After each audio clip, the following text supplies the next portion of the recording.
So I'm guessing all my passwords that are Justin12344 are probably not real safe. Probably not. But I can get in there right like that. I You can do get get in there. All right, so we're live. It's Spaceballs. All right, good evening. Welcome to the Monday.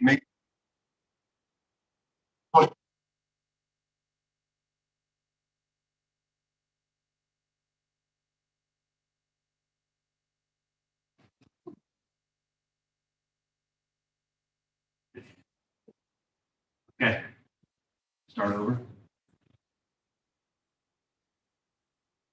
All right, good evening. Welcome to the Monday, May 10th, 2021 Board of Education special meeting for our Facilities Committee meeting.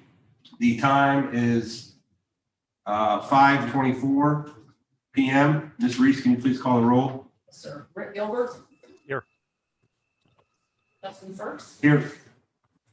Rob Wanhofer.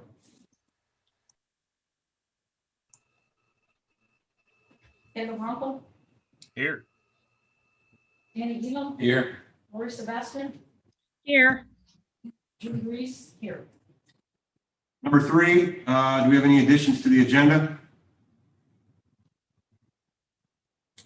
Number 4, communications, meetings, and announcements.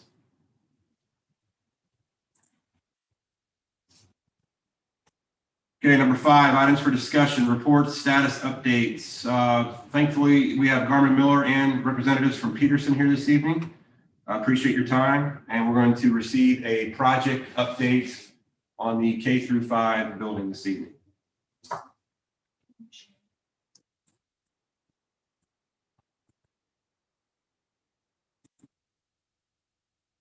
you allow us to share, please?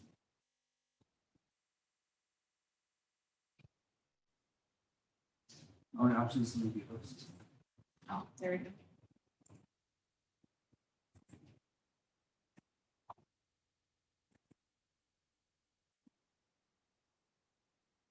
This evening from Garmin Miller, we have Laura Little and Hannah Holtzapple, who are going to provide a presentation on the K-5 building. Thank you. You're welcome. So last month, there was a question on the pond system. And I promised I would come up with an update. So PON is short for Passive Optical Network. That is the point-to-point optical network access platform that we are using for the project. So it enables one single feeding fiber optic strand on your main campus. And that is able to serve multiple rooms or areas within the building, or even multiple buildings on the campus. So one of the reasons what we were looking at using the PON system is because it is energy efficient. It is 15 to 20% more energy efficient over a traditional network. And we are using that energy efficiency to help with additional LEED credits. So I know that was something that we were looking at for how do we get those additional credits to be LEED sober. We could look at, purchasing of other credits, or we were looking at the passive optical network, which would be able to help because it is more energy efficient, getting us a few more points. So only one technology room is needed in the entire building for the K-5. And so we were able to take out some other multiple smaller 85 square foot rooms throughout the building because we don't need those with the PON. So then when you go to do additional upgrades, that it's easier to do with PON standards. And then just so you are aware, PONs are used by many different companies. Frontier, Spectrum, AT&T all have access for that. And then BICSI, who is the Building Industry Consulting Service International. Those are the global standards for information and communications technology, and they accept the use of PON.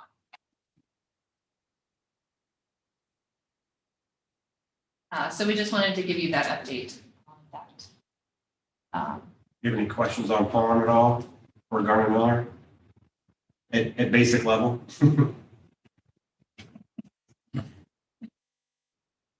Did the rooms that you removed, did they become something else or? Uh, we were able to reduce that while we were doing programming. So they left the project. Thank you.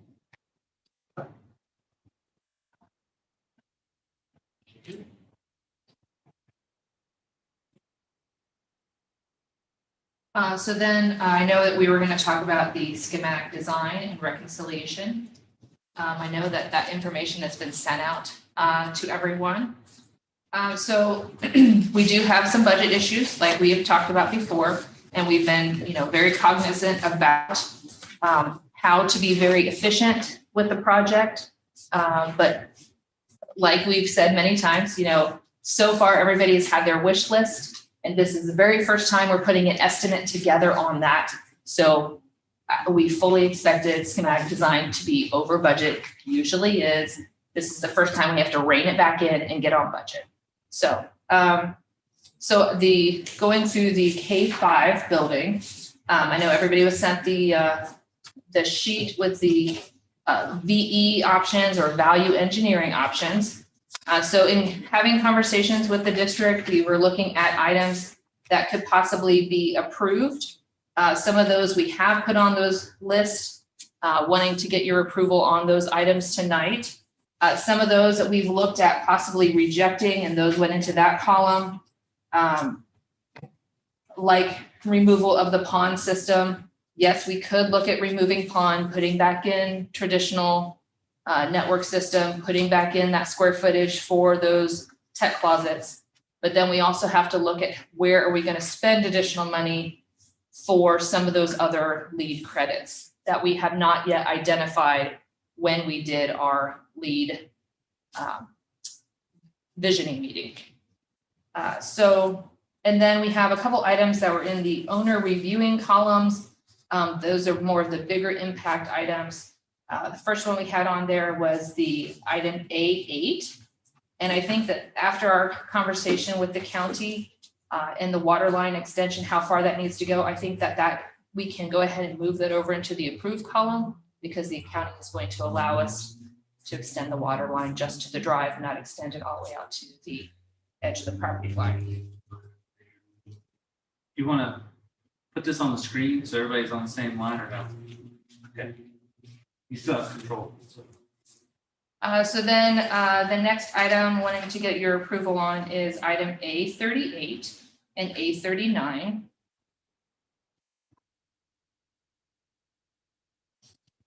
We can get approval on those two items. Actually, would you please share that?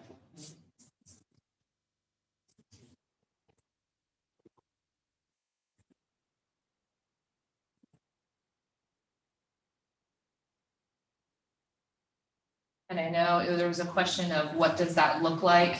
And really, we were just looking at that square footage. We would need to look at the design. We just can't lop off square footage off the back of the building. But roughly it would come off that west face. And that is the shaded area is roughly the square footage that we were talking about. Just so you can see that visually, how that looks. Just the center shaded area, not the shaded area around the gym? The areas to the west side, to the top, those diagonal hatch areas.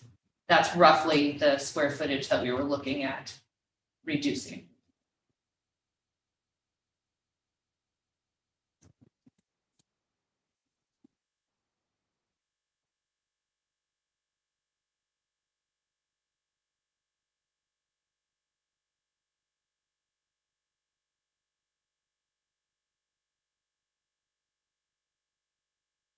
Those were the items that were in the owner reviewing column. If those are accepted as well as the other items on the approved section, that gets us within 5%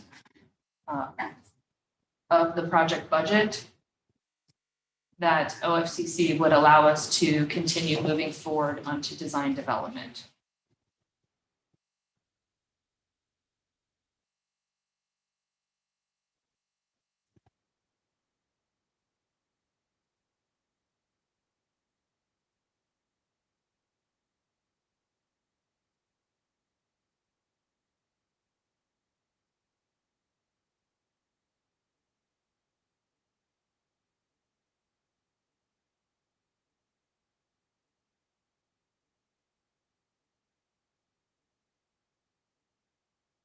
Is that going totally, Laura, or is that not alternate? No, that would, You'd that have square to footage would design be to cut, yes. I know there's many other items that we were considering making alternates. You know? This would be a little bit hard more one to difficult. make an alternate. What's the space in between? We've got storage, PE storage, and mechanical room space above. So it's not as easy as just lopping off that square footage. We will have to look at redesigning that area. And then it has to say, number of students that could be in the cafeteria at any given time. This takes it back to the square footage that was in the program at the very beginning, On those. which is the 873 students.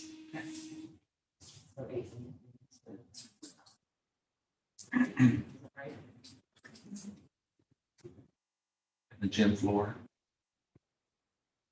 Make it so the gym floor will just be shorter than.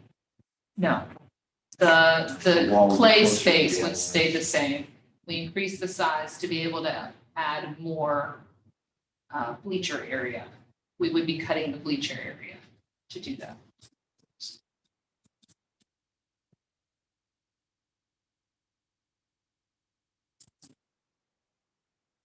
This doesn't take it any lower than what the base design was included. This just takes out the LFI portion that that was looked at to add.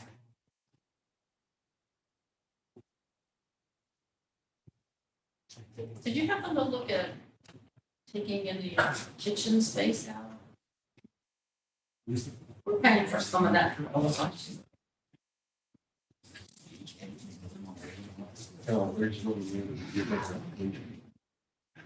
We don't really cook here, so I'm just wondering if that would be a possibility, or it wouldn't affect anything the students are doing. You're not going to get this square footage amount. But yes, we could look at,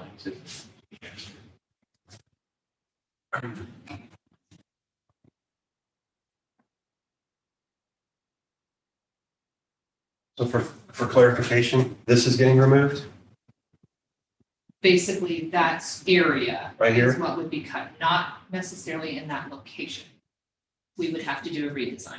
Okay, Okay. this stays? Okay, so it's here to here, Basically, what would be cut would be your bleacher area, your bleacher area. back to where you would only have the space for the 2 to 3 rows. But, so it'd be 2 to 3 rows of bleachers. Okay, So you still would have a full length floor. all right, Yes, still, yes, we don't have okay, the floor. all right. We thought the wall was gonna go into the floor. No, Well, I'm kind of looking at it going, Okay. that doesn't meet. So instead of having 8 or 9 rows, it's down to 2 or 3, which. Yeah, we just wanted For an you to- elementary building, that's pretty normal. we just wanted you to visually see what that square footage looks like. Okay. So you'll still have a regular main floor to play games on, but if you're playing a third grade b-ball game, you're only gonna have 2 or 3 rows of bleachers, which. So there's like 9 rows of bleachers right now, is that right? For like choir. Yeah, I think there's even. And Yeah, then we'd be looking at going to 6 or 7 or eliminating 5 or 6 rows. No, you go down to 2 to 3 rows. 2 to 3 rows.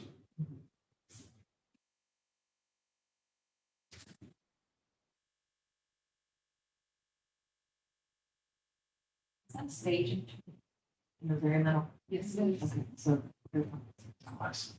You put seating on the floor, right. chairs. And the OCC doesn't Yeah, have it would to be, go it would be on the floor. down. That's our largest event, really.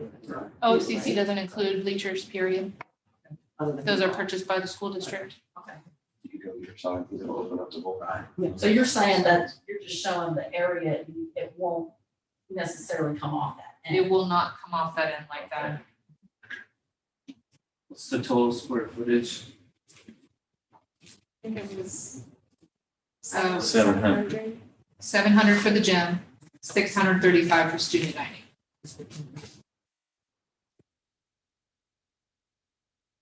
The cafeteria, although it's not perfect, I don't ever anticipate 1,000 kids eating there at one time. They're gonna have 2 or 3 lunches, so. Well, it doesn't hold them at one time though, right? It- No, I'm saying, I don't want people to think that we're only gonna have one lunch period and everybody's gonna eat at once. Right, but I'm saying even at this size, it's not, it's still multiple lunch periods. It's not 1,000 kids in there at one time. Never will be, never will be. So that's not a huge issue for the cafeteria because like I said, you're gonna have 2 or 3 lunch periods, so you're probably looking at 300-400 kids in there at max. And then does that include when they're coming in and out, like the stadium, to go through the buses and we're using it for that as well? Yeah, but we would still have them all. Still okay. Yeah. Yeah. Because a lot of those kids will get picked up in front Okay. for parents. Laura, what is the capacity of the new cafeteria space? It'd be what our existing OFCC numbers were, which is the It's 8. your 873 students in 3 lunch periods. And the design was expanded 4,000? Correct.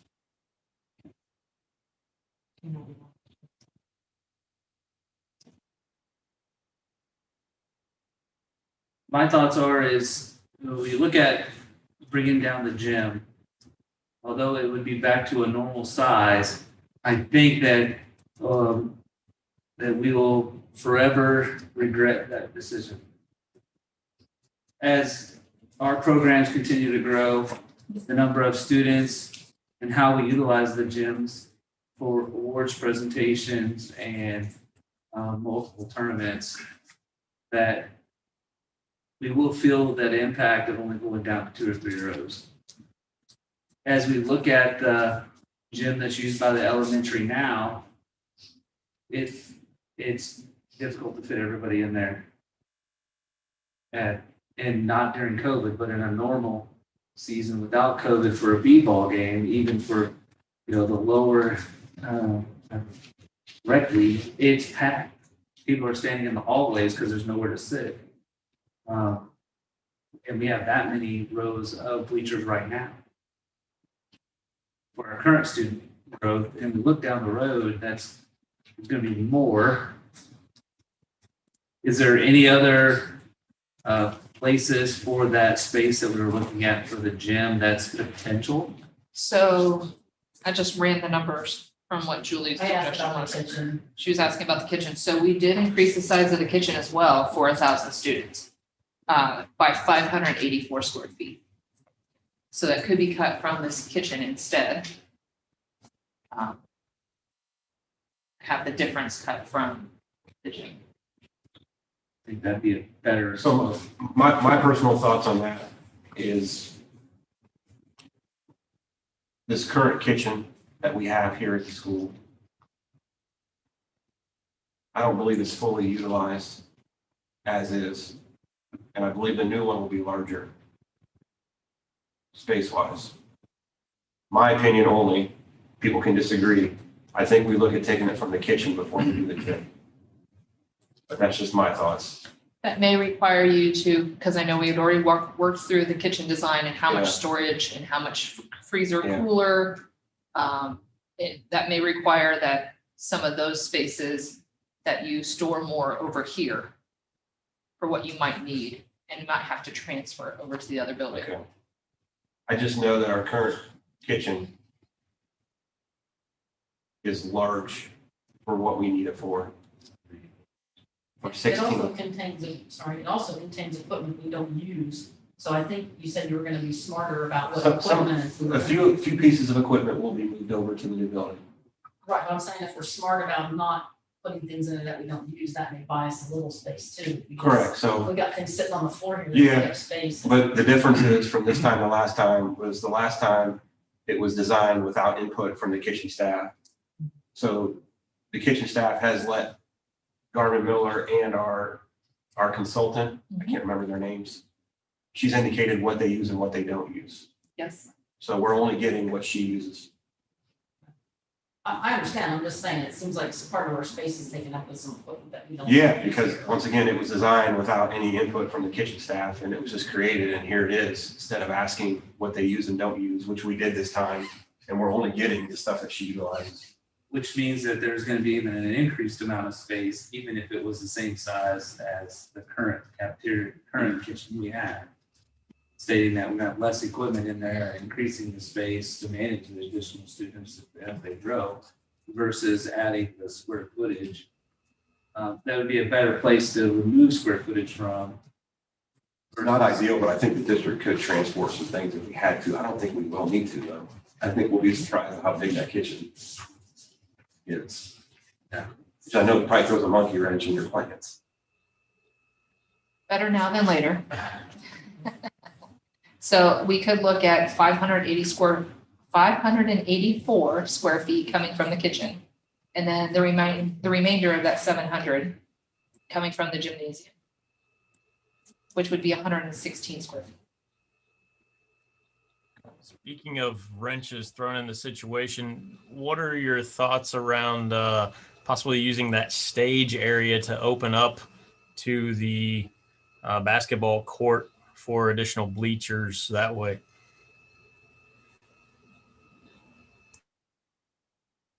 You're saying like put a portable set on the stage if you had to? Yes, put a portable set on the stage. And I can't tell in that drawing if it's already set to open up to the basketball side or not. It opens up the both. Yeah. Okay. Yeah, so just put a set on the stage, a collapsible set on the stage, possibly. And I would almost look at it too is what is the balance, right? If you removed a row of bleachers, maybe that's 230 square feet. I'm that then we would add that back to the kitchen almost. You know, whatever that balance is for bringing that around. We can look at that.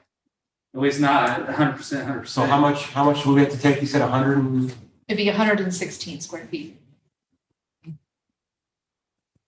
Okay, math guy, how much is a row of bleachers? What'd you guess? So there's no bleachers in your project right now. Oh, yeah. Yeah, So that's true. But we will definitely look at that, what that is. I don't think it has to be so set in stone right now, just as long as the square footage the total square footage that we're talking about is approved to take out on paper right now, off of the project. And Jacob, this is Lori. I would almost say if there's any extra square footage, put it back in the student dining before you put it back in the kitchen, because that's where the kids are going to be. That's my personal opinion. Yep, makes sense.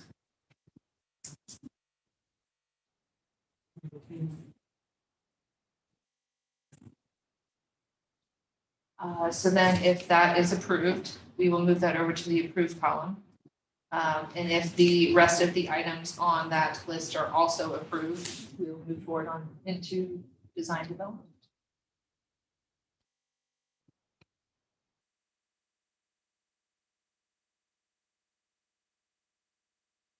Can I just ask a clarification? So the Yes. things you're talking about approved or everything else on this list that you sent to us? Everything that's in the green column. Everything in the green.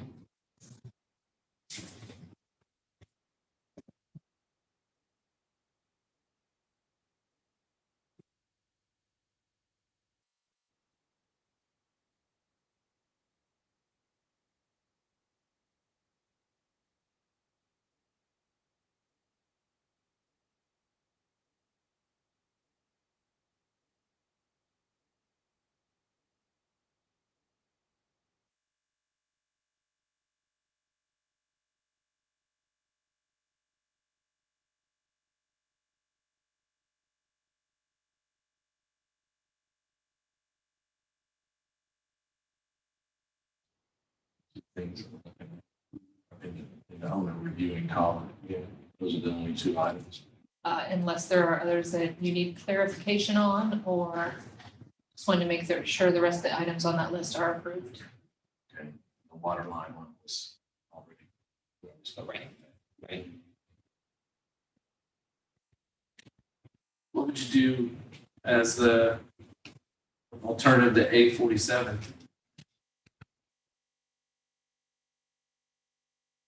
That one is in the declined, rejected column. So we were not considering that.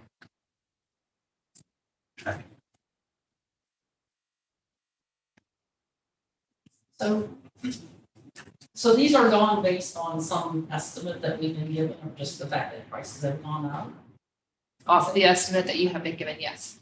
Okay, so I don't know, for some of these, okay, but the only ones that concerned me were the ones about the culverts and the water line loops and stuff, because we had a problem out here where we traded some stuff off and then we had a. So I don't know, those are the only ones that would concern me. So the items that are on here are reduced scope for the site project. So A10 down through A27 are all reduced scope for the site, based off the revised site plan that was sent to you as well.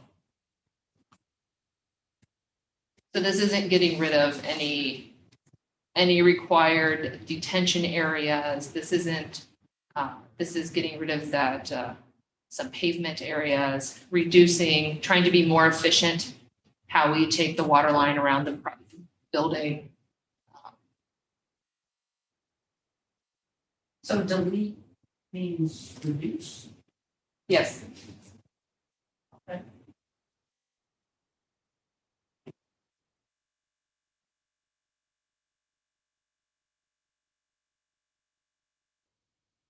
And state allowance about $20 a square foot for the site, all the site work.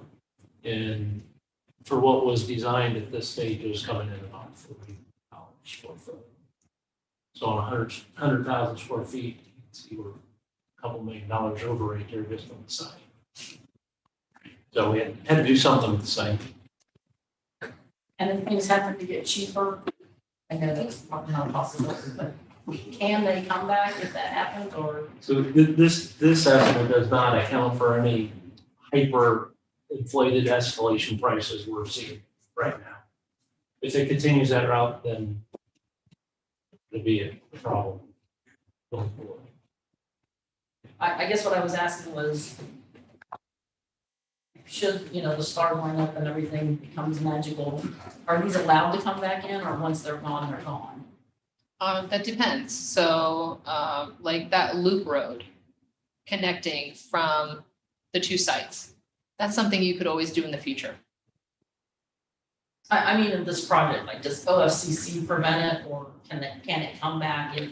No, many times, when you get towards the end of the project and you see how contingency is going, say maybe we don't have to spend a lot of contingency on earthwork. Right. Maybe the soils are great, we didn't have to spend it on things like that.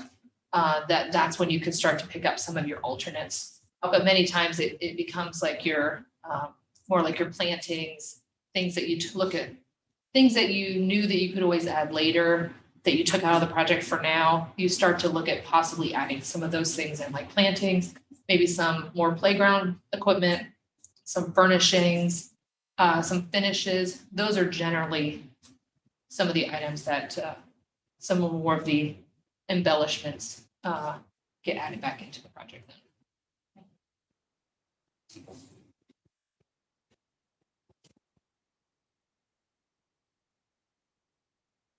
B13.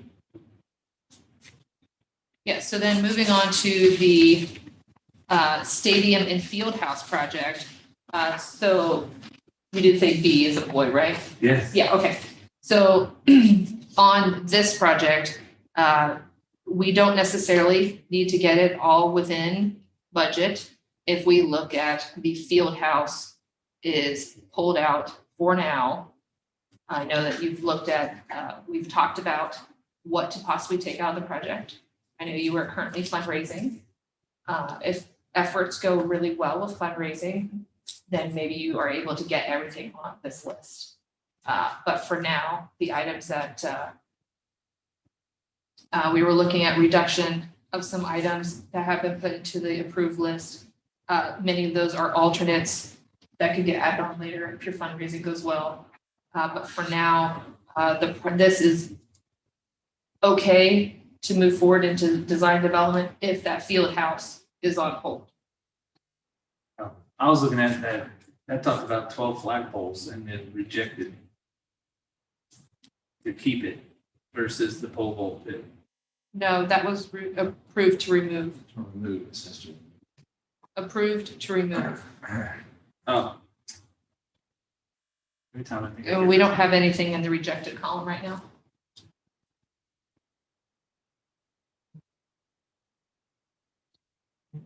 Oh, those are the two we're removing. So the one I was questioning, I was thinking we were keeping it, so we are moving it to an alternate. Got it. No, the 12 flagpoles would not be an alternate. That is just removed from the project. Yeah. Won't be designed. And you can always add that later. Yeah. We've had some conversations internally with our members of our football group and especially our booster club in regards to the field house of using current designs and potentially putting it up ourselves, which would cut a significant amount of cost doing so. And the lines that don't have anything on them in the estimated savings, they're not affected at all. Is that as part of this, correct? They haven't been, it was potential ideas that we didn't take any further. Okay.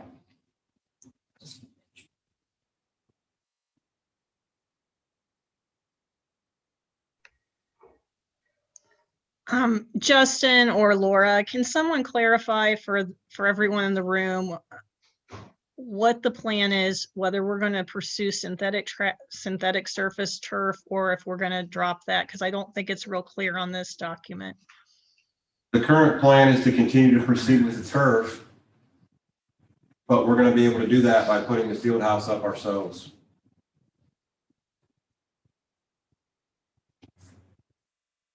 So those were the conversations that we had today during our core meeting. Correct, but on this document, it shows us removing the synthetic turf. So I just want to make sure we're in concert.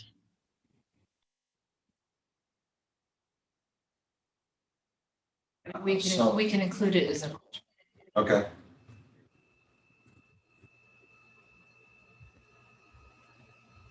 Is that item B8? Is that what you're referring to? No, that's B11, Things. and there's no cost included in there right now. Synthetic track. Okay, then what was, yeah, that's what I thought, Caleb. What is B8? Then that was my misreading of the line item. Thank you. Because if we do the field house ourselves, we get everything. B8's the track. The synthetic rubber on the track. We put it up ourselves. There will not be a synthetic track. So we're trying to come up with options for you to consider. If that's not an option, you need to tell us, but yeah, He's getting a pole barn. that was an option to try to get it to balance.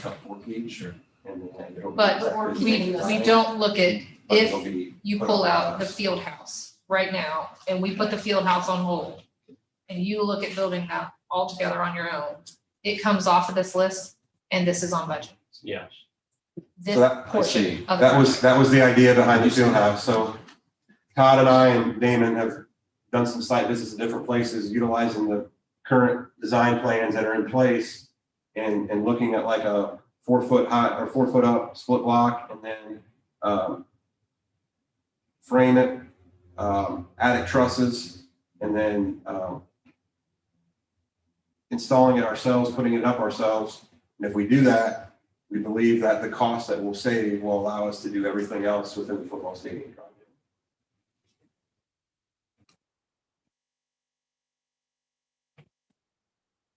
But that number is not in here, correct? This field house number that you're talking about. No, And that's on top of the 4 items that are listed here. So are we doing these 4 items plus taking the field house out or just the field house? we weren't doing any of these items on this list if the field house comes up.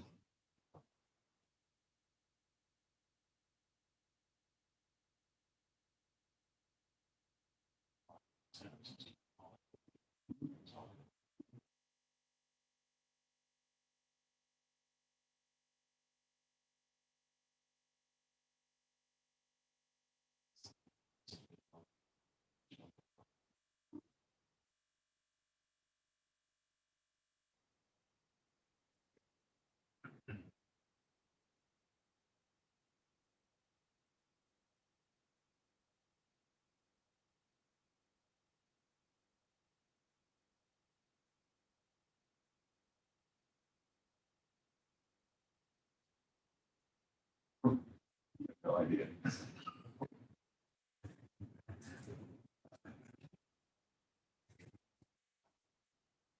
Actually, I had one other question on this, on the, first responder radios. That's on the list as approved. That those go, right? So what's the, pros and cons of that? Which item are you on? Um, A16. So that's not removing it, it's taking that dollar value from owner contingency to pay for it. This is the number one, 871.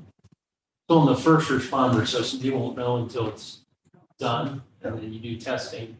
And then if it fails. They you require have us to put it in. You have to put it in. Yeah. So you may need it, you may not need it, but you won't know until the very end. Okay. So what we're saying is, we take it out of the project, you know, since budgeting for it, but that way the other funds can still flow, and then don't have to be out of owner contingency. And then if we have no owner's contingency at the end, we'd come up with that money. That's correct, but we will have to, as a team, the construction team, manage that to make sure we keep that on the radar. So we don't spend down to zero and put it at the end and needs. Get occupancy without it, so. Right, yeah. If it's required, it will be required.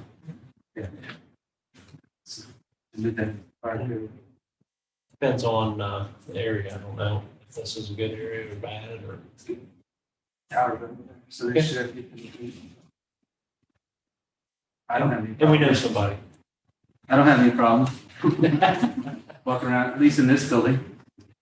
It all depends on density and roof structure and those pieces. Whether the signal transmits. So technically they're not buying them two-way radios, it's just a booster system to make sure that the radios they have work. That they can receive the signal to communicate. It's good to know that it works here. That's a good sign.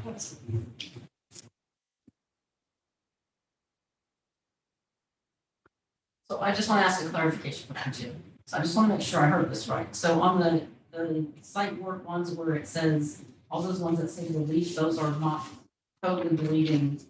They are totally deleted, They're totally deleted. Okay. removed, or deleted, yes. So when I asked about the water with like the culverts and stuff, where it says delete, I thought you said that was not entirely deleting. Well, because we're deleting the loop road, we can delete some culverts that go along with that loop road. We're not deleting all culverts on the project, just the ones that went with the reduction in asphalt. Okay, gotcha. So what is the entrance gonna look like then?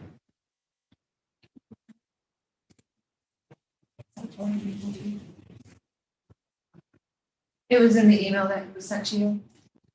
I just went through, looked at both things and not in there. I didn't even get that. It was, It was in the It email was in there. I saw it. Friday. That's,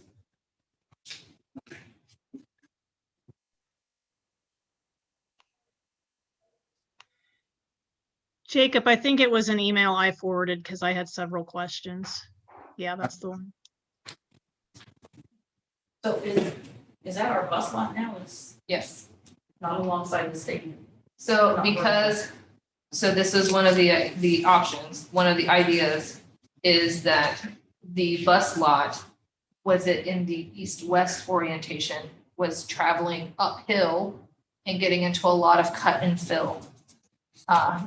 By doing it north-south like this, we reduce the amount of cut and fill across the site. With the numbers, the cost estimates that you have in front of you.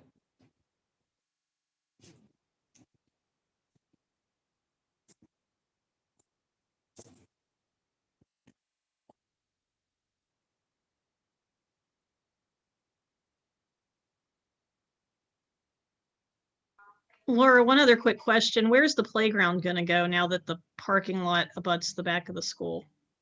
It'll go between the building and the parking lot. Okay. I just can't see it on the diagram, but that's fine. Okay. Okay, sorry.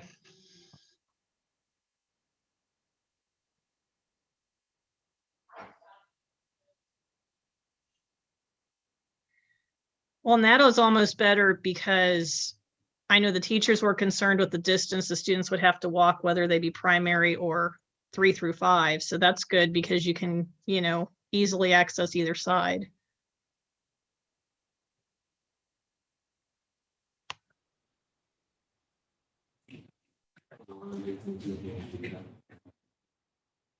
That's something that's going to be for the contingency. There's my left.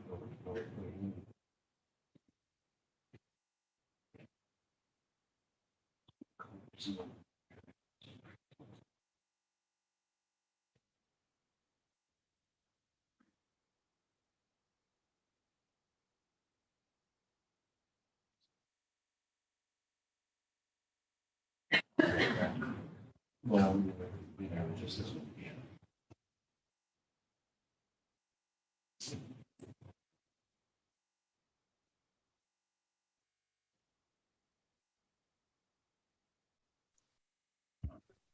So if we move the parking lot, the bus parking lot to the south, to reduce asphalt, do we get into issues with backing into the loading dock? No.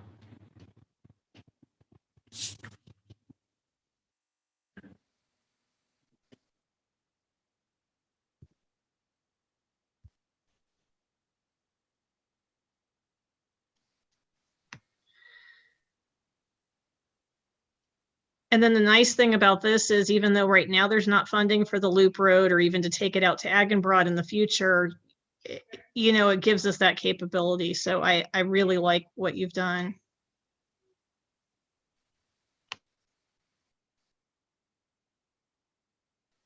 Since we took out the loop road, we have it there, why wouldn't we just put it on the south side of the building?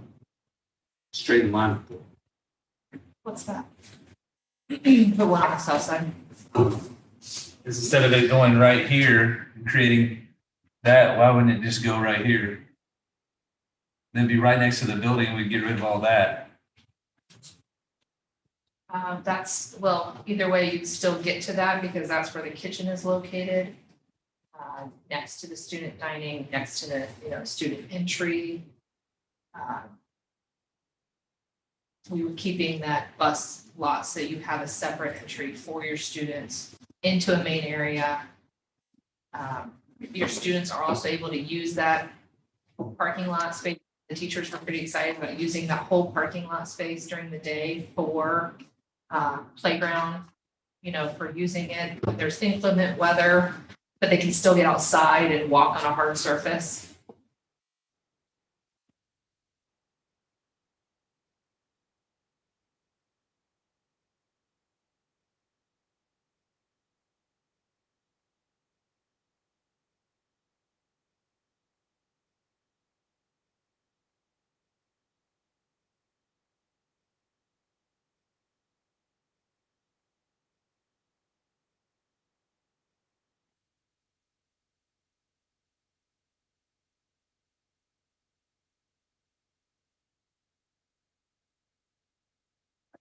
I just go back to the 4 hours of conversation we had with this bus lot and why we ended up deciding to put it in that other location.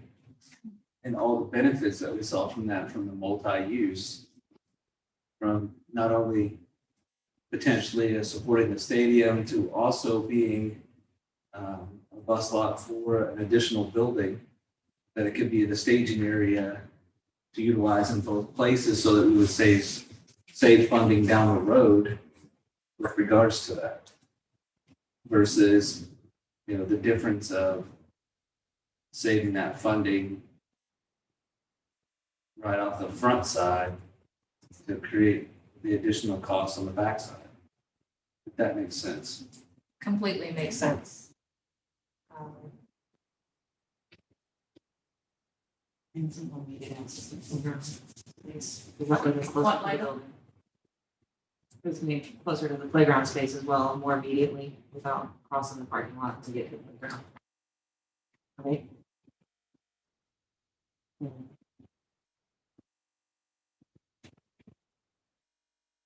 So it's obviously you're saying field uphill, so there's a lot of cut and fill that's required, so Correct. I It's still don't gonna know get- what the It expense can was. still be utilized by your stadium. It is a little longer walk. Yeah, with more in the lines of handicap parking. We still have handicap parking in that parking lot for the stadium. Oh, in there, to go there. Did you say it was uphill though? And farther away. Correct. But closer than anything else that we would have available on the site.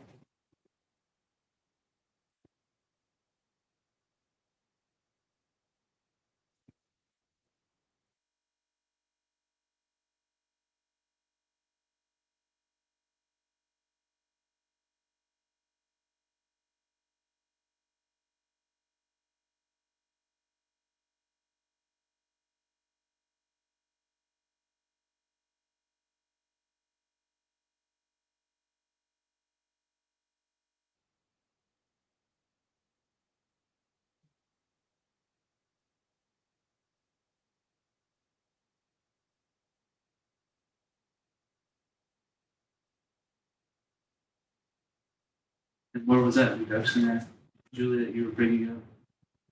The number Well, I was, of the culverts and yeah, asphalt? that was 8, 10, 11, 12. Okay. 13. I didn't realize the parking lot was part of that.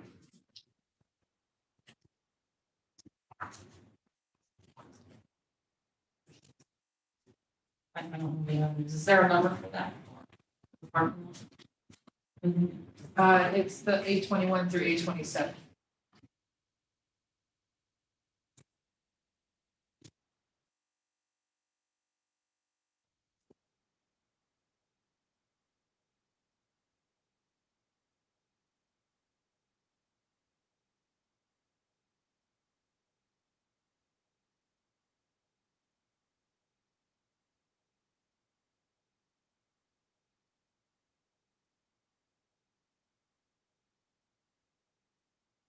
So how does it save us all this?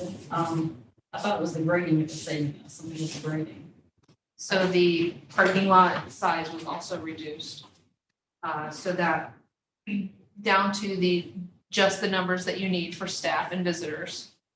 We had a little bit more in the bus lot area. So now we have those spaces along the west face of the bus lot will be staff parking spaces. And then those spaces were reduced within the front entry. And then we reduced some curbing as well as other items to show those costs there. But none of that has to do with the orientation though, right? Those items are in A1.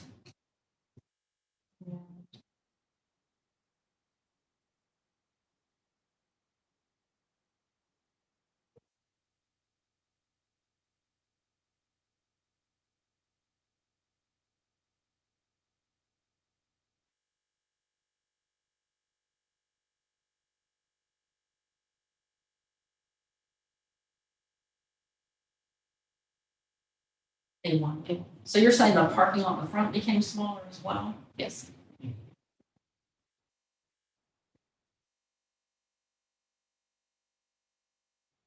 Remember that back parking lot too, we had the road actually going all the way down and around to enter the parking lot.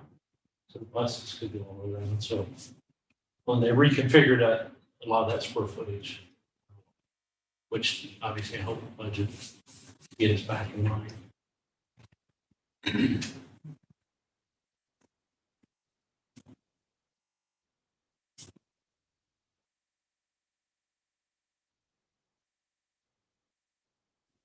How do you manage kids funding? I don't anticipate there will be cars parked back there. I would anticipate most of your staff is gonna park in front of the building with their cars. Thank you, Fred. She just said that. Yes. I mean, it can be used for This is that. the original. But how do you have kids playing where there's cars are parked? How many spots are gonna be in front? You anticipate?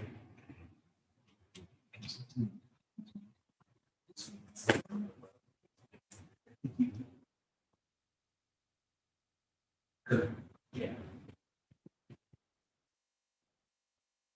You can always do that. Don't have that number. Just count. Okay.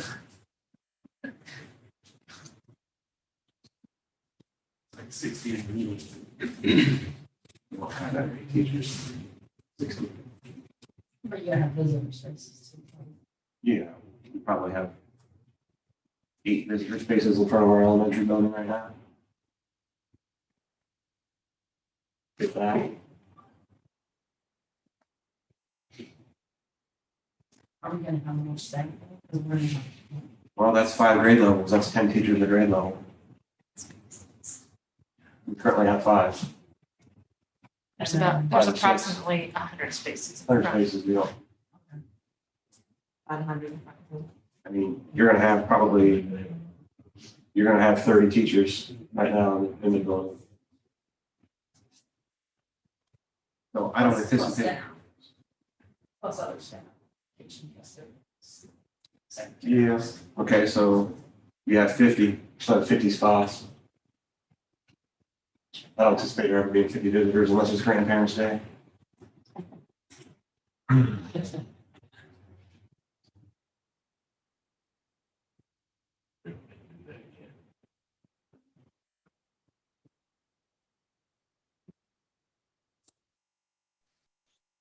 And the loop around the parking lot's still big enough to handle drop off and pick up.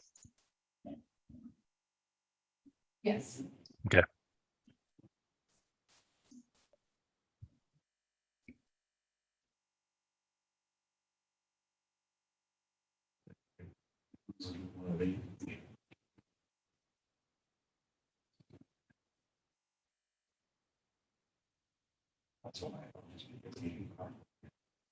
I'm just going by what she just said. But Yeah. I hear you. Yes, those spots are only, because the buses are still gonna park over here at this school. So this will be open at night, so this will be where your parking will be for soccer and football. There won't be any buses parked over there. So what I think would be nice is we're able to do this right here, which is this one versus Yeah. eliminate that and eliminate this all up here. You're still rolling in the same spot. Right. You're eliminating all this and all that. That is about a 7-foot cut going up that hill. So, but we're reorientating it. It's like what Laura said, we're trying to get the site to balance and create less cuts and fills out there. What does that mean, a 7-foot cut? It's this high and cut out 7 feet to get it down to this level. That's where the parking lot needs to be. So we have to remove that much dirt. Why does the parking lot have to be down at that one? Well, I don't know if you've seen it up there, it just keeps going up and up. It's like, it's pretty tall towards the west. So we can't have a parking lot on a slope? It has Not say to. that. I'm just No, asking. No, but it I'm does just- have to meet all ADA accessibility, but we're in regards to the slope, which gets difficult to do that and maintain that real steep slope. You can't do that. So that's why, as Glenn was saying, there was the amount of cut and fill. And I think he was trying to cut it too, so it doesn't all just keep shedding down and all the water just keeps running. toward the parking lot. Yeah, that's gonna happen. Or the That's gonna happen anyway, Yeah. right? The kids are gonna play on it. That would be a nightmare having the kids always running up and down. Anyway, about kids falling down. Well, it has to be Constantly. almost at a grade that you can tell based Right. on, especially for handicap parking. And so, right, so looking back at the fire code, right? It specifically states that you have to be able to get, when you leave the exit, any exit point to the public way. the public way is the actual roads, doesn't count the parking lots or that roadway. And so I just wonder, so that means you would have to change that's a significant grading issue all the way down the road from the back of the school or the front. Sorry, what's your question? So they have to be able to get to the public way, which is 201 or Ag and Broad. Okay. Unless they're going to name and provide that access drive is considered a street and it's a public way. That you would have to maintain that same ADA compliance grade on the road going all the way out to 202. And it has to have lit and lighting to meet the minimum candle power for exiting. And we do have lighting.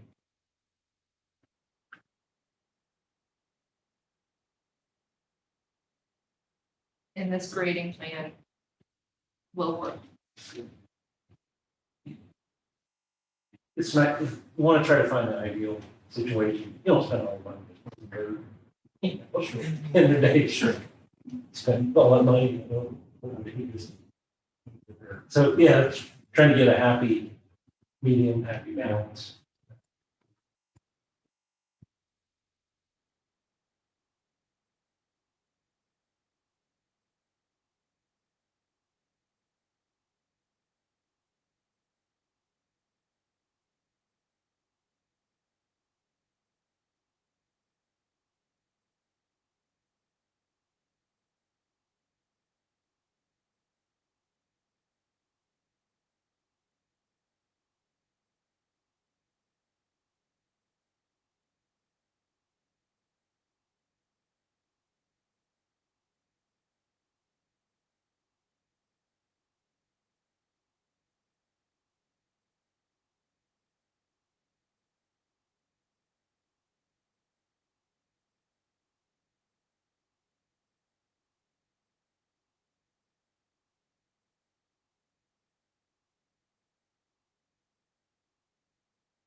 Without flipping the driveway to that location or the bus area to that location. Some type of hybrid where it's still flipped in the original direction, east-west. Maybe with not as many roads. Without that loop road going from one side to the other. I just find that we're probably going to, that secondary road that connected this lot to that lot was for the buses in the afternoon to get to and fro. Versus having to go out onto the highway, go down the road 50 feet and then make a left turn and then come back up into the school, competing for the same driveway space that parents are going to be competing for, right? So it's going to create our own traffic jam out here and put, increased risk for vehicle traffic out onto the main roadway versus having that side road. And I know it's moving a lot of dirt, I get that as well, but I don't know if that's going to help us at all in the long term with regards to our traffic patterns and movements of buses and kids, drop off in the morning and pick up as well in the afternoon, that it's going to create a significant problem for us. We have two separate exits now for the parents dropping up, picking up and going out. That exit on the south. And the buses are coming out on the north side, and it's still like a crazy mayhem here at the school doing elementary pickup, especially with cars wrapped all the way across the front of the school, through the gravel parking lot, around the gravel parking lot, out to 201. So trying to mix that and all the buses in one lane doesn't seem to be really looking to the best interest. I understand costing, right? We got to come up with other solutions, come up with a solution to reduce. what other alternatives do we have?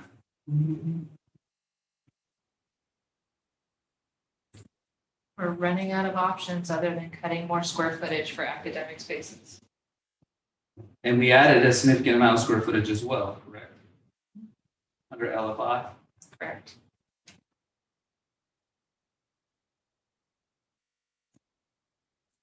That loop road connecting from the one side to the other is always something that you could add later. Say contingency is really, really good and we don't use a lot of it. That would be something that could get added later. Well, But the you other thing can't is, add the square footage. if you think that's gonna be used for your ball field and stuff, maybe that should be part of your ball field budget. I mean, is that really a school function or is that an athletic function, or is there a hybrid of both? Right, yeah, well, I mean, just the crossover road, so the buses move from this lot over to there and then back over with all the other street traffic in the middle. Yeah. It gives them the access, not having to go out to 201 and do a U-turn and come back up to the school to go behind it. It just puts them in the mix with everyone else. And now, actually, I've been here at 2:30 and they don't get out till 3:05. And I can't even get close to the front of the elementary. Because they start lining up at 2:00. And if you want to pull into the parking lot, you gotta go on the wrong side of the road. That's some tickets. You But gotta go into the other lane. it's been that way in every district I've worked in. Yeah. So that's all I'm trying to say is getting us to think, interjecting more of an issue right there. Not so much where the main bus lot is not as important to me, I think, as the ability for the buses to transition from this parking lot to that area. Going with that loop road, how many culverts were you anticipating having to put in? I think there's 2 or 3 in there. So the question would be could we look at potentially eliminating this loop from the front parking lot? So what if this was eliminated from here and this just went straight to there? So taking this and just putting it that way.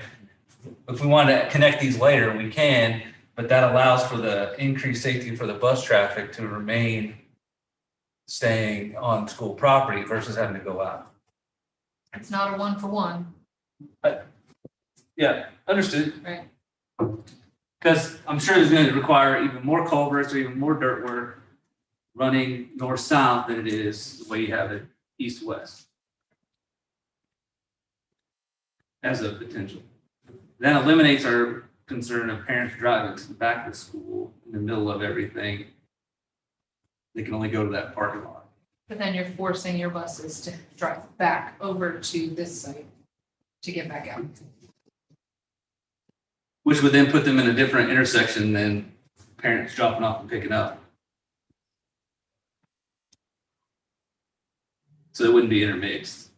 They would intermix out here at 201. But you don't fix the issue that you have currently here on this site. Yes. Well, we would if the majority of the elementary is over here, then this site would have significantly different with different release times from this site. So it would be an easier transition to shift them to this side opposite. But aren't they just moving from here out to there anyways? The what? Oh, you're elementary, Yes. so you just put them back here. So it's basically the same as you got today. Splitting plus it. the cars. All it's the parents pick up and drop off. We're sending them now over to here, and the only thing going out here then would be buses. So they would be trying to exit here, and our buses would exit over here. They're not intermixing the same flow path.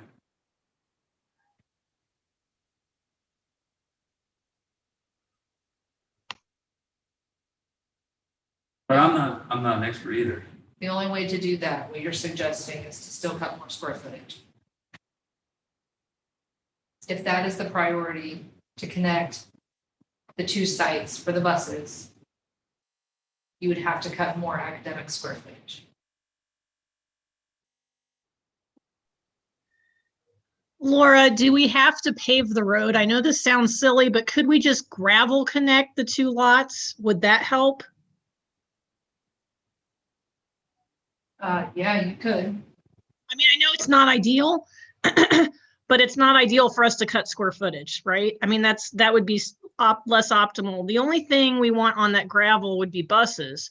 So if it were based right, I don't know. I don't know what the drivers would think, but I do agree with Jacob. You're going to have you have the potential for a real mess coming into that elementary, and then nobody can go anywhere because traffic's backlogged. So I get what he's saying because I'm over there too.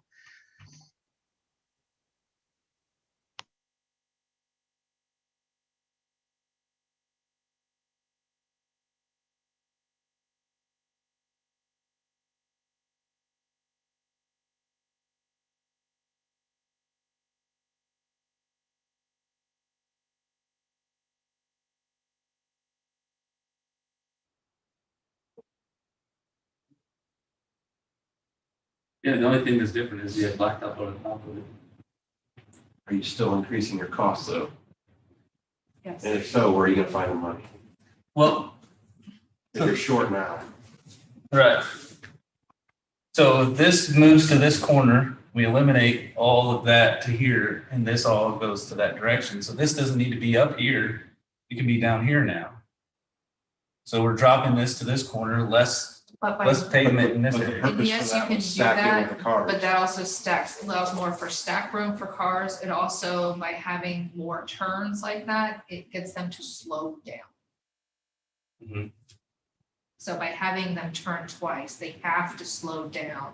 Whereas if they can just make that one turn, they can make that one turn really fast and just come, screaming into the site.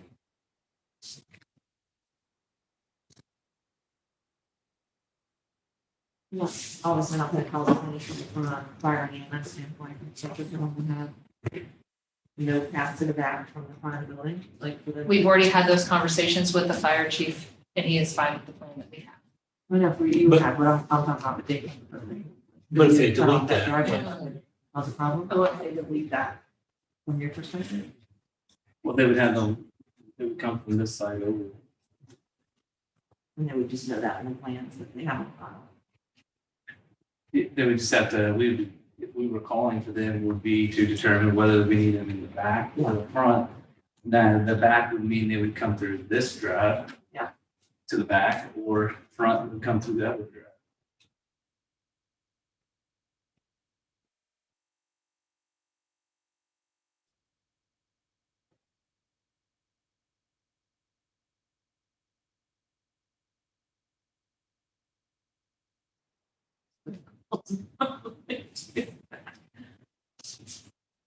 I just dropped that down. I understand that, we want to control the flow of traffic and be able to do speed control.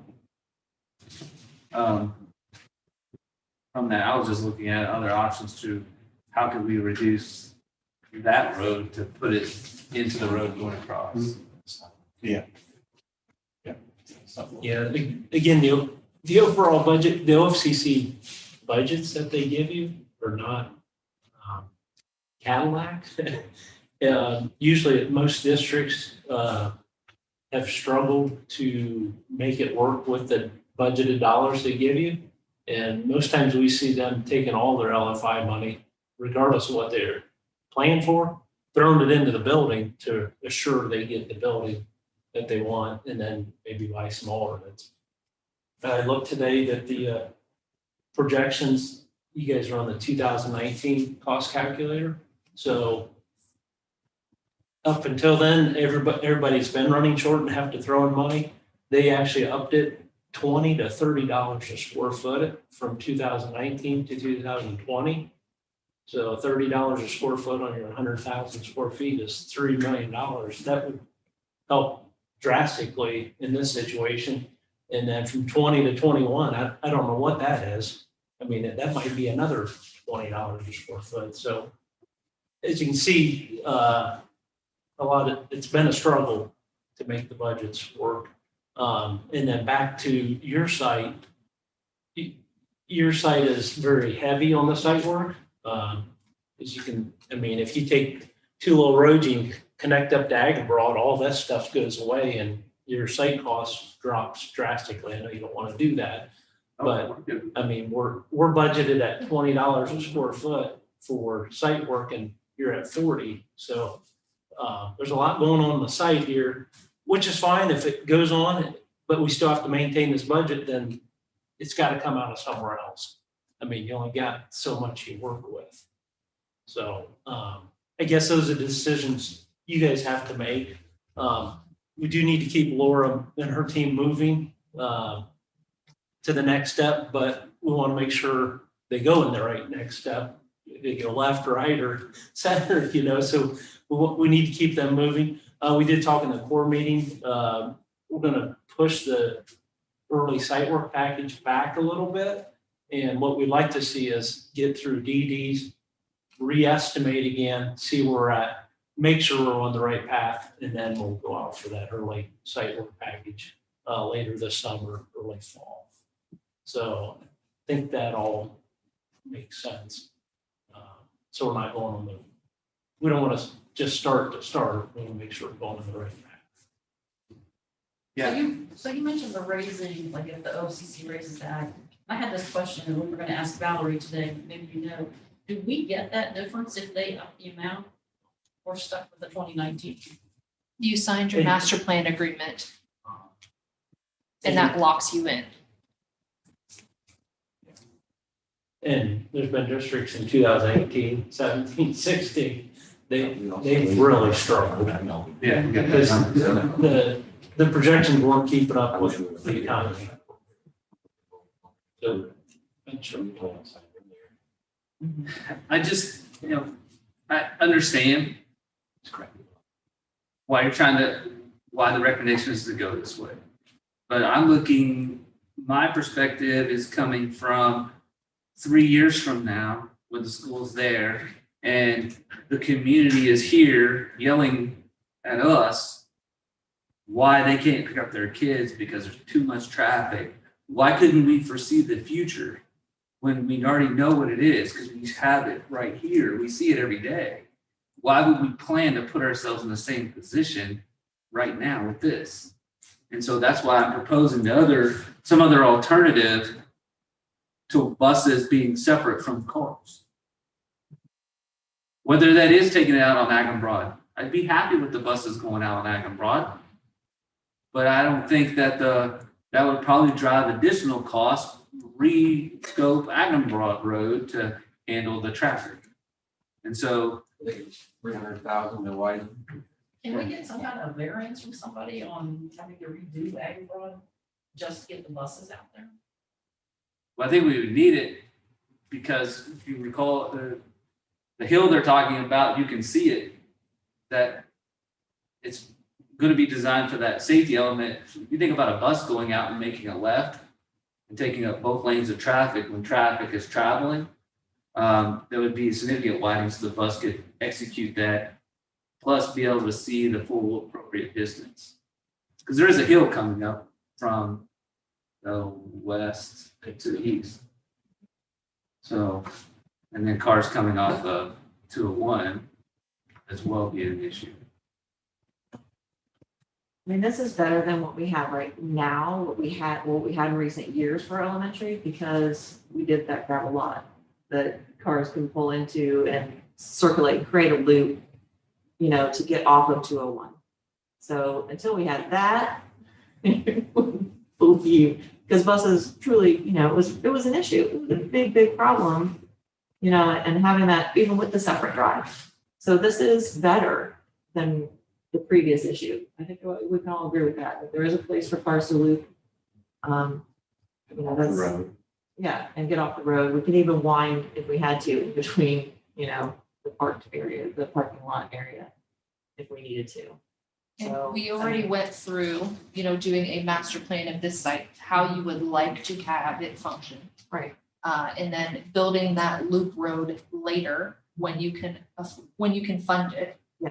And, knowing that what those costs might be, Sure. you could look towards funding that in the future. I mean, I think our great concern and what Jacob is expressing is that, our buses for the elementary are coming back from high school and middle school. And if those cars are parked in that one single road of entry, one point of entry, buses cannot get back to the bus lot if cars are parked in that lane without going out to the left lane to go around them to get back there. That's the only way that we have to do that, which, is unsafe because we know cars do that too, to get around to the back of the building when they're not supposed to as well. Guilty, frankly, drop my son off for practice, but that wouldn't happen here because we won't have the sports, after school situation that we have at the middle school, high school, so. I think given that it's not an after-school sports situation, but there'll be after-school clubs. Rap club and things like that, where parents are gonna be wanting to go around in the left lane.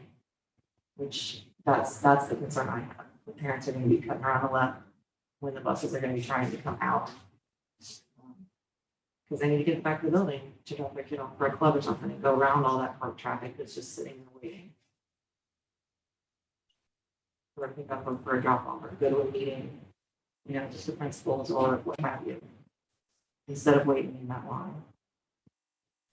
So it is a concern of some kind to have some kind of a plan, and even if it's pull off or a widening, or is there a way to do that? Maybe is have a little gravel along the right side where they can kind of get off to the side of the road a little bit while they're waiting. If they do queue up in that lane, that would be a lot cheaper to have a gravel along that right side before they can turn in, to at least get off the road. What's your calculations? Or, yeah. Parking lot. What's the calculations of how many vehicles can be enrolled in the loop? Remember? I can get that for you. If the loop itself can hold 60 vehicles, I don't think it will. Sure.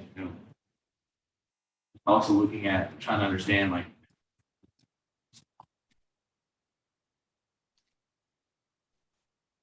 Mostly just keeping the lane clear, right? That's our thing. but you're gonna inadvertently have a parent who brings their kid 5 minutes early, they're gonna be trying to come out, sitting there, the bus can't get through. I mean, that's what I'm worried about. Right. We're gonna get stuck right here. Looks like there's somewhere around 50 from the turnoff to the front of the building, roughly. The other thought I had is if we take out that connector back to the parking lot, can the fire trucks drive around the building? Or are they going to have to pull back out onto 201 when they realize they have to get to the back of the building?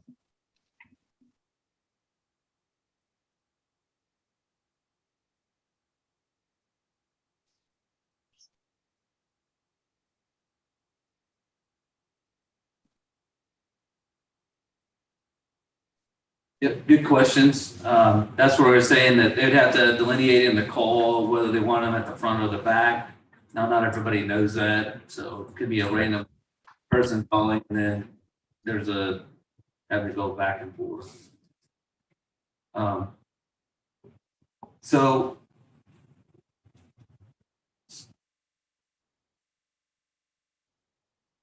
question I would pose too is, even if we left it like this and then submitted it, I mean, So this is really not an ideal solution, but just as an idea, is it possible to make the bus lot itself gravel? And that save us any kind of money? I never lose it for the kids to play on. As far as pavement goes, what's the difference in cost? Would that give us some money to maybe do the gravel road like? So it's not ADA accessible, and we are required to make it ADA accessible as far as for students getting on and off the buses. So if your buses don't stack in the lot, if they're going to pick up along the edge of the sidewalk, then we could just do a portion right along the edge of the sidewalk. It's not ideal. And your buses would wait in stacking. Because they would not be parking out in the lot, where the lines.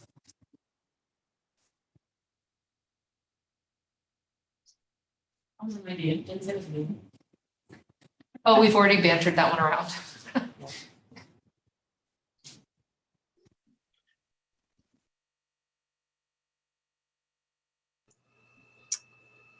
This may or may not be related, but would you be able to expand upon A37?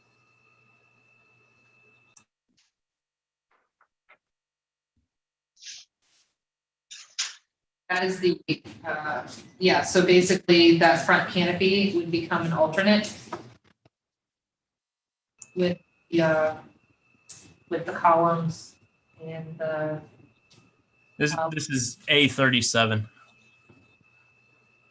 oh, I'm sorry, I was looking at the wrong one. So that is the clear story, that was the high walls that we had to the classroom areas. Removing that. So we don't have the wall, the siding that comes up. And then instead of those window walls along the clear story, we added skylights into interior classrooms to give those natural daylight. Is the skylights a requirement? Natural daylight is a recommendation to provide to all classroom spaces. You know what the addition is for that skylight? No, but we could look at that as an alternate as well.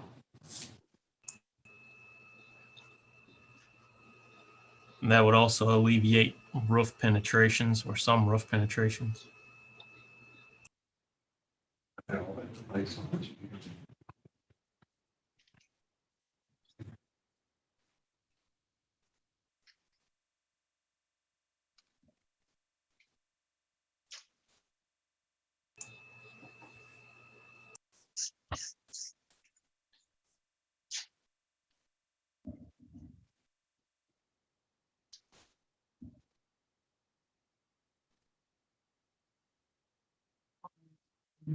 Yeah. So am I hearing that it's kind of a priority for you? And whether we do it now or later, it sounds like you want to do it at some point. So we might as well have Kellen just draw it and put it as an alternate. We can either price it or not price it, but eventually it sounds like you're gonna want to do that. Is that a fair statement or? I think it's extremely important now versus later. But that's my opinion. Because of the conflict it's going to create at the main entrance. And trying to understand the dollars. Where do you trade the dollars, right? We talked about educational space. We added educational space. Right, to incorporate the number of students that we think is going to be coming.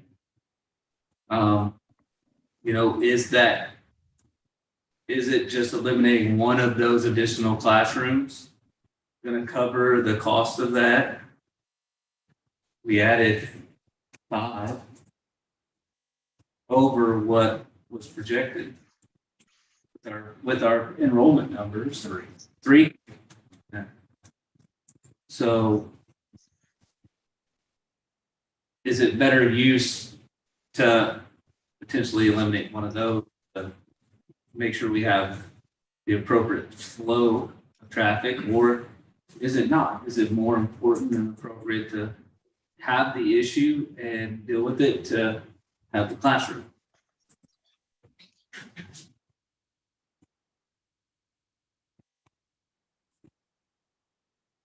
Just my opinion only. I understand where you're coming from. I like the idea of pricing it out as an alternate. the growth of the district, I don't think it's a good idea to cut classroom space. I don't.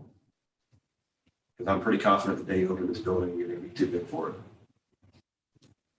The square footage you're talking about is an entire science classroom.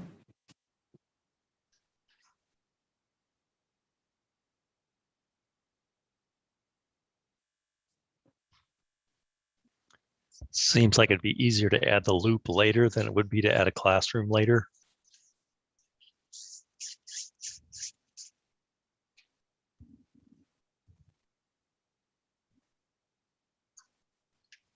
Long as it takes a little day. I don't know, a couple months. It won't be too long. I mean, you could always do Is that. that when contingency number? Yeah. Oh, we could look at that later in the project. Mhm. To do it. Towards the end of the project. Yeah. Are there rules for a gravel room? I mean, OFCC kind of, No, a couple school districts that still want gravel. Yeah. No, yeah, we could do a gravel. you get a farm raising road kind of thing, where you like, that works. To dig the road.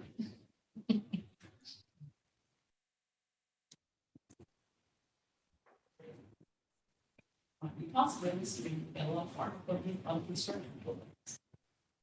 So you would be able to at least add it as an alternative Mhm. for alternative bid, that it would be kept in there. And we could look at that being gravel. A little less expensive as well. Because, I think about it too, right? Think about doing it later, even if once we extend the contingency, there is really no money for later, by the way. When we look at 5-year forecasting, there isn't money for later. So You'd have your PI money that you could use. we spent that building the extra classrooms No, I'm saying later. later, yeah. Yeah. No, I get it. Your PI money was spent for the classrooms, but that money's gonna continue to get that each year. 3 years from now, there's not saying you're gonna have funds that you couldn't add asphalt to a gravel lot. Okay. I'm not saying you can, I'm just, Right. Or do a second lane in that entry for Yeah. a little bit towards the parking lot, like it gives you that right lane for parents to line up and so the lane towards the back or, whatever. 2 lanes in, 1 lane out. I think, Laura, this again is an alternate, and we need to look at this. Yeah. Materials that, it's a problem. Yep. So all of the items on the list are acceptable. Approved to move forward.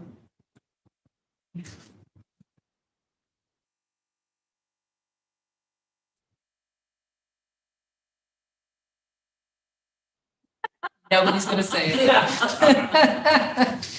we need to make a motion. We can't do We that. can't. Yeah, I'm okay with that.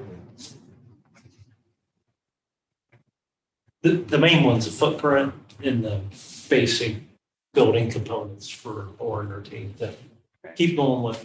This is the first snapshot we've taken, so as more details, this will get more defined and hopefully better, but you know how it is at the market right now too. Yeah.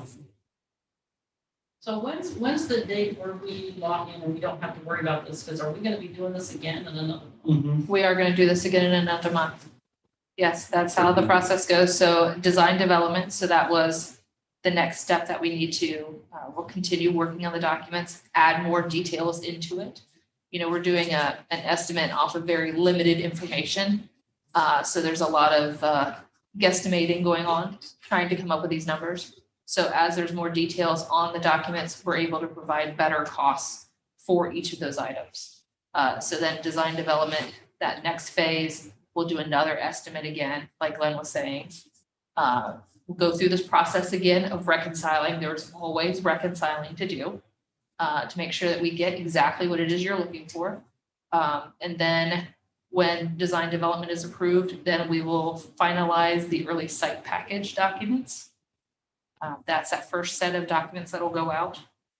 We'll go through another reconciliation process after that bids, as we do the guaranteed maximum price negotiation.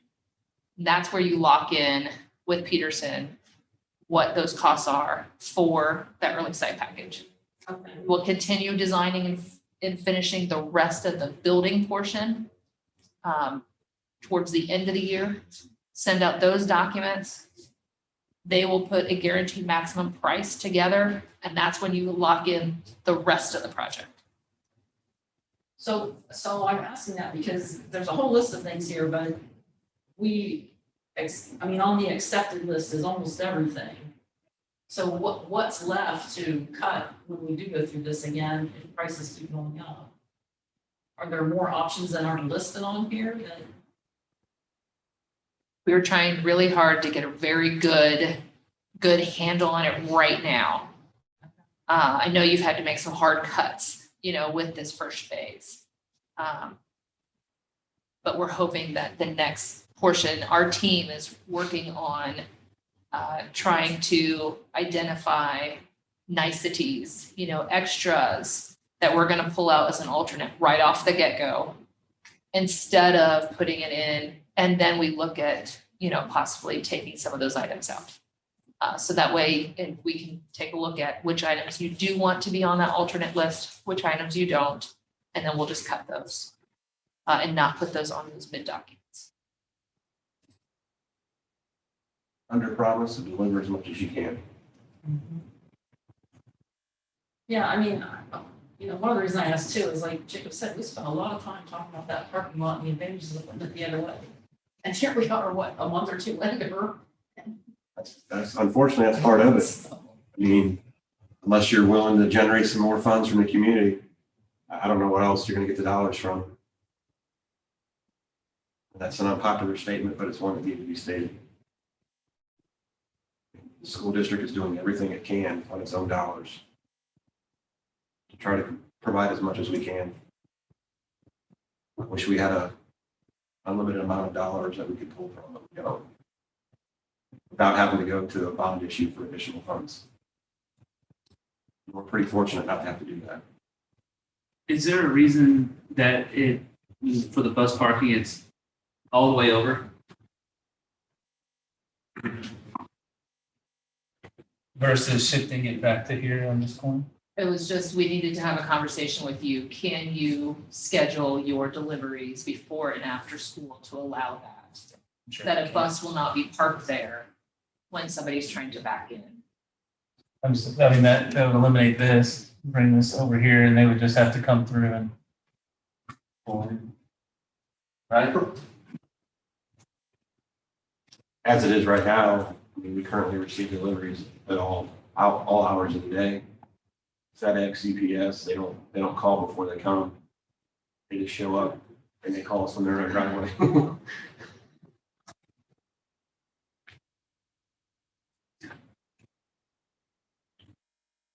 Gordon's is the same way when they deliver. Well, I know this was unpopular when Jacob said it, but I'm not so sure. I'm not kind of in agreement with looking at the extra classroom space. And I only say that, I watch those numbers like a hawk, and I know we're going to be full when we open. We've always known that. But are those 3 classrooms going to make a difference, and for how long? That would be the question. It's only 3 classrooms. But I don't know. It's like it may come up in the next one. Every classroom. Well, yeah. Every classroom.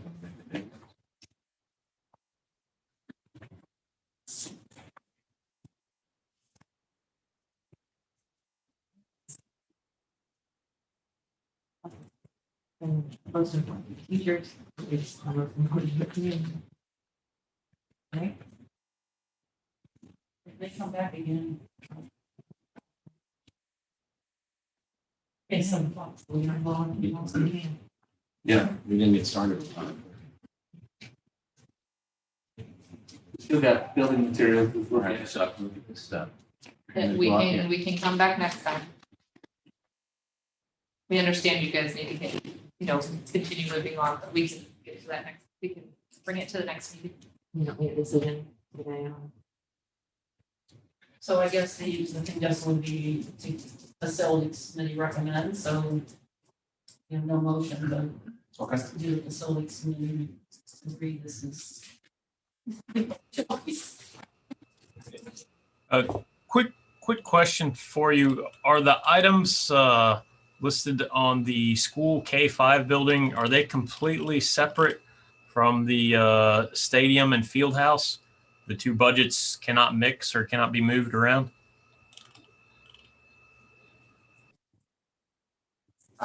Yes and no. So, you know, the field house stadium project, will they be using that bus lot? Yes. Are they currently taking on any of the funds for that bus lot? No. So could the athletics raise more funds to take on more site work? Yes, they could. Does that answer your question? Yeah, I guess I was thinking also on the estimated delete side of things as well. Like you've got item B10 there.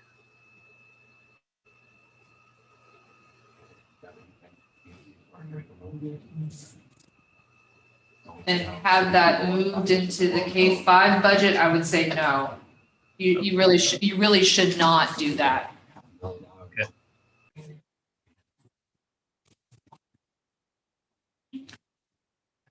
But should not versus it's legal, I mean, I think that's what he was asking. In a pinch, can we do that?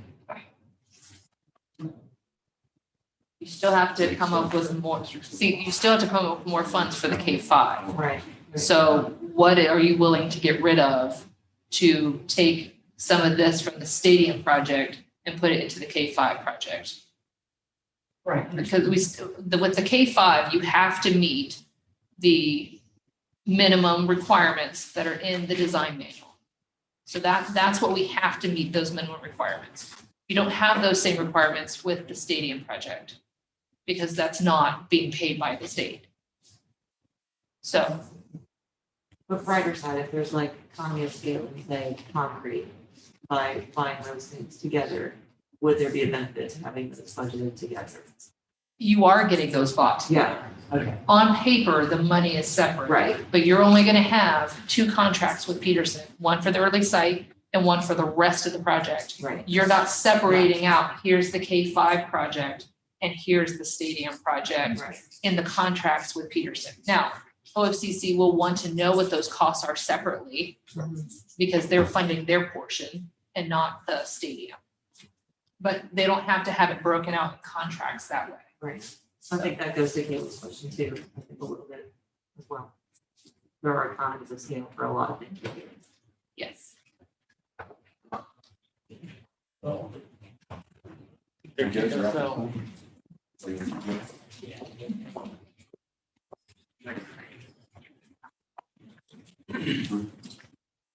right.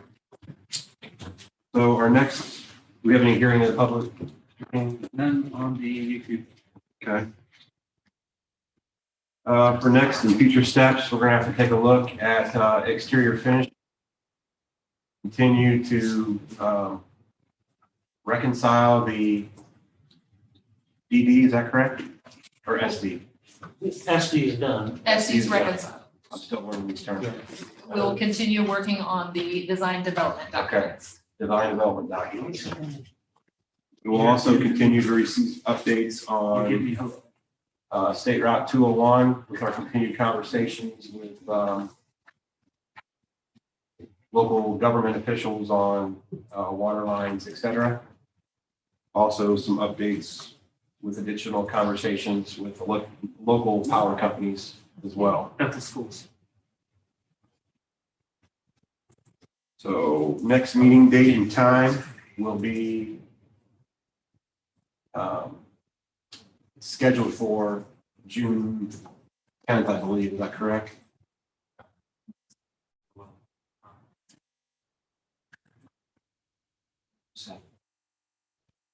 June 7th is our next meeting? Next regular. Okay. No, Is that wrong? Either 14th or the second Monday. Oh, it's the second. Yeah. So Monday, June 14th. Do you guys want to plan for a 5 o'clock meeting again to take a look at finishes? Does that work for you guys? Okay. Justin, I'm going to go around. Thought we did that already. Monday, June 14th at 5 o'clock PM. Can I get a motion to adjourn? Mr. Elam, can I get a second? I'll second. That's Mr. Gilbert. Yes. Ms. Reese, could you call the roll, please? Just a second? Mr. Gilbert? Yes. Yes. Justin Brooks? Yes. Taylor Runkle? Yes. Danny Elam? Yes. Sebastian? She's not the right. She's. And Julie Reese, yes. Okay, meeting is adjourned at 7:07 PM. Thank you for your time this evening.